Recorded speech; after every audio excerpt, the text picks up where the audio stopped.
এই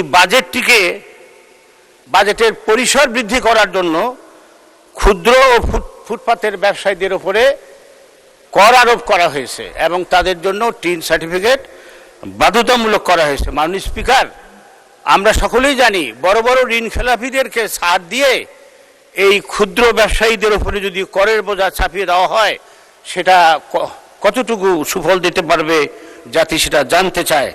মাননীয় speaker, VAT হচ্ছে একটি রিগ্রেসিভ কর। আমাদের রাজস্ব খাতের প্রধান উৎস হচ্ছে ভ্যাট। এই ভ্যাটের প্রভাব সমানভাবে ধনী এবং দরিদ্রের উপরে পড়ে মাননীয় স্পিকার, কিন্তু এটার দ্বারা সবচেয়ে বেশি ক্ষতিগ্রস্ত হয় আমাদের দেশের সাধারণ মানুষ, দরিদ্র শ্রেণীর মানুষ। মাননীয় স্পিকার,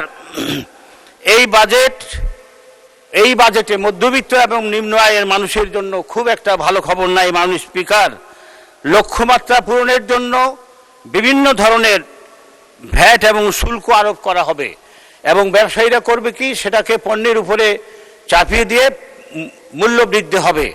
এই মূল্য বৃদ্ধির যে কষাঘাতে সাধারণ মানুষ তাদের যে জীবন ধারণের জন্য নিত্য নৈমিত্তিক চাল ডাল তেল লবণ কিনতে হয় তার উপরে পড়বে। একই সঙ্গে শিক্ষা এবং স্বাস্থ্য খাতেও এই ভ্যাট এবং করের প্রভাব পড়বে। মাননীয় স্পিকার, আমাকে 1 মিনিট সময় বাড়িয়ে দেবেন। আমি ঢাকা 16 আসনের থেকে নির্বাচিত হয়েছি। আমার সংসদের প্রথম বক্তব্যে আমি বলেছিলাম বৃহত্তর মিরপুরের গোটা দেশের চিকিৎসা ব্যবস্থার মতো বৃহত্তর মিরপুরের চিকিৎসা ব্যবস্থা বেসরকারি খাতের উপরে নির্ভরশীল। এই বৃহত্তর মিরপুরে একটি জেনারেল হাসপাতাল। মাননীয় সদস্য 2 মিনিটে শেষ করেন। 2 মিনিট।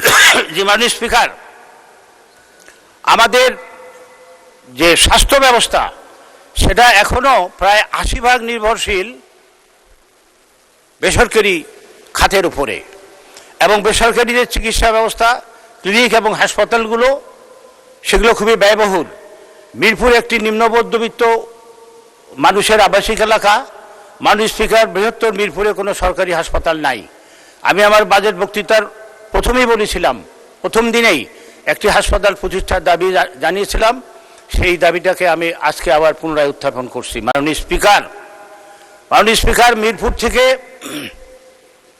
শত শত বাস এবং ট্রাক ঢাকা শহরের বিভিন্ন গন্তব্যে চলাচল করে, কিন্তু এই বাস ট্রাক দাঁড়ানোর জন্য কোনো বাস স্ট্যান্ড নাই। মাননীয় স্পিকার, সম্প্রতি আমরা জেনেছি মাননীয় প্রধানমন্ত্রী ঢাকা শহরের বড় বড় বাস স্ট্যান্ডগুলোকে ঢাকা শহরের বাইরে নেওয়ার জন্য নির্দেশ দিয়েছেন। সেটি একটি সমাধান হতে পারে, বাট আমরা একটি বিকল্প চিন্তাও করতে পারি। মাননীয় স্পিকার, আমরা এগুলোকে বহুতল বিশিষ্ট যদি স্ট্যান্ড হিসাবে আমরা নির্মাণ করতে পারি, আমার মনে হয় আমাদের সমস্যা অনেকটা সমাধান হবে। বিশেষ করে আমি আমার পল্লবী এলাকার জন্য এই বাস ট্রাকগুলোর পার্কিংয়ের জন্য আমি একটি বহুতল বিশিষ্ট পার্কিংয়ের দাবি করছি। মাননীয় স্পিকার, আমি এর পূর্বেও বলেছি, আবারও বলছি, সারা দেশের মতো আমার আসনে মাদকের ব্যাপক প্রভাব। আমি সম্প্রতি মাননীয় স্বরাষ্ট্রমন্ত্রী মহোদয়ের সঙ্গে সাক্ষাৎ করে এটা আমার উদ্বেগের কথা জানিয়েছি। আমি আশা করছি দেশব্যাপী যাতে এই মাদকের বিস্তার রোধ করা যায় এবং যুব সমাজকে ধ্বংসের পথ থেকে ফিরিয়ে আনা যায়, এই পদক্ষেপ সরকার গ্রহণ করবে। মাননীয় স্পিকার, আপনাকে ধন্যবাদ আমাকে সময় বাড়িয়ে দেওয়ার জন্য। ধন্যবাদ। আসসালামু আলাইকুম।